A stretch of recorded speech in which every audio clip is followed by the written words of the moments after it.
It's the one and only Uncle Beast in the streets like white lines on the corner like a stop sign. I got a question. I know the hood got the answer. So 1090 Jake, 1090 Fake tried to say Larry Hoover was a snitch. And the guy who Larry Hoover allegedly snitched on, James Hassmith came out. Shout out to Hassmith. He from my hood. He came out and said that didn't happen. Larry Hoover didn't snitch on me. I did this in front of 100 people.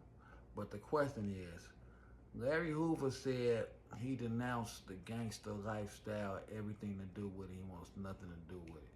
So does it even matter if he was a snitch? Does it matter? When he didn't denounce it all, said it's stupid. I just want to know what y'all think. Like, should somebody 75 be worried about somebody calling him a snitch? Get in the comments. Let me know what you think. It's hood hierarchy, baby.